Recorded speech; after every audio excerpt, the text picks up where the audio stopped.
Useful collocations in English.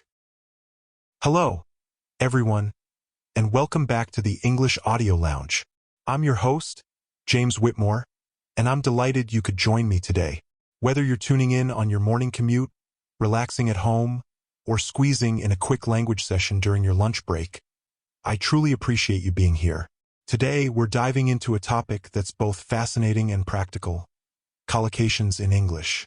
Now, if you're not entirely sure what a collocation is, don't worry, you're in the right place. Collocations are simply words that tend to go together naturally in a language.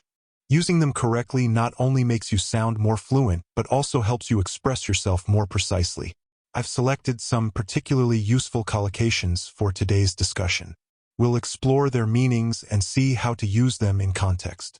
Let's get started, shall we?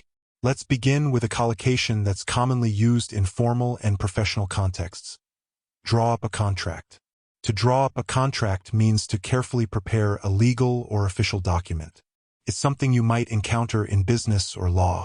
Example: the lawyer was asked to draw up a contract for the new business partnership. This phrase implies meticulous attention to detail, a skill highly valued in such settings. Now, the next collocation, pass up the chance, is about missed opportunities. Let's look at this collocation. When we say someone has passed up the chance, it means they've decided not to take advantage of an opportunity, often to their regret. Example: she passed up the chance to study abroad, and now she wonders if it was the right decision. This collocation often carries a tone of missed potential or a lost opportunity, so it's worth keeping that nuance in mind. Sometimes, though, taking a chance means dealing with a lot of pressure. That brings us to the next collocation: withstand pressure. To withstand pressure means to remain calm, composed, or effective in stressful or challenging situations. Example: he managed to withstand pressure during the intense job interview and performed brilliantly. It's a powerful phrase that conveys resilience, something we could all use a bit more of, don't you think? Now, let's shift gears slightly to a collocation about information, but on a smaller scale. The next collocation is a snippet of information. Here, snippet implies a small, often incomplete piece of information. Example: the journalist only shared a snippet of information about the upcoming political reforms. This collocation is particularly useful when describing brief or tantalizing hints rather than a full picture. Well, guys, on the topic of overwhelming amounts, let's examine our next phrase. The next collocation is a barrage of questions. This phrase is used when someone is overwhelmed with a rapid series of questions, often all at once. Example: after the controversial announcement, the spokesperson faced a barrage of questions from the press. Paints quite a vivid image, doesn't it?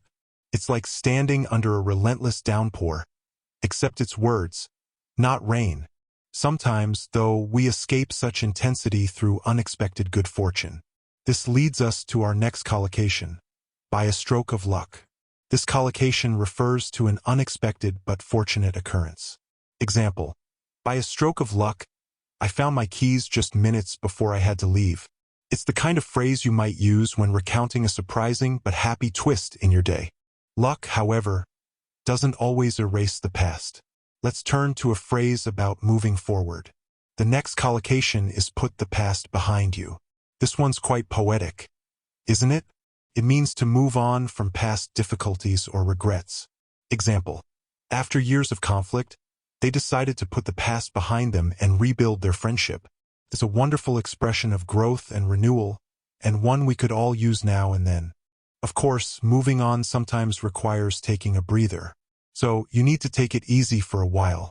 This is a casual, friendly way to advise someone to relax and not overexert themselves. Example: you've been working so hard lately. Why not take it easy for a while? It's as much a collocation as it is a gentle reminder to look after yourself. Speaking of things that relax us, let's talk about nature and its calming effects. This, obviously, leads us to our next collocation: gentle breeze. This phrase evokes a sense of calm and serenity, often describing a light, pleasant wind. Example: we sat by the lake, enjoying the gentle breeze and the warm sunshine. It's the kind of phrase that immediately transports you to a peaceful scene, don't you think? However, not all experiences are gentle. Some can end disastrously. Sometimes you can fail miserably. This collocation, fail miserably, means to fail completely.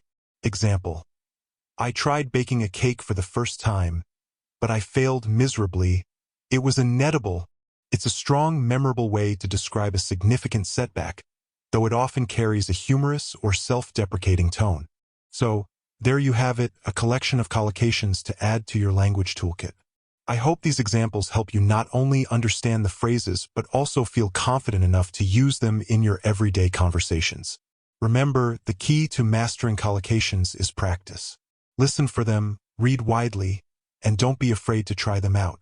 Thank you so much for listening to the English Audio Lounge. If you enjoyed today's episode, don't forget to subscribe, leave a review, and share it with your friends. Until next time, take it easy and keep learning. Bye for now. Thank you for listening to English Audio Lounge. We hope you have enjoyed it. Stay tuned for more audio stories and video classes to improve your English.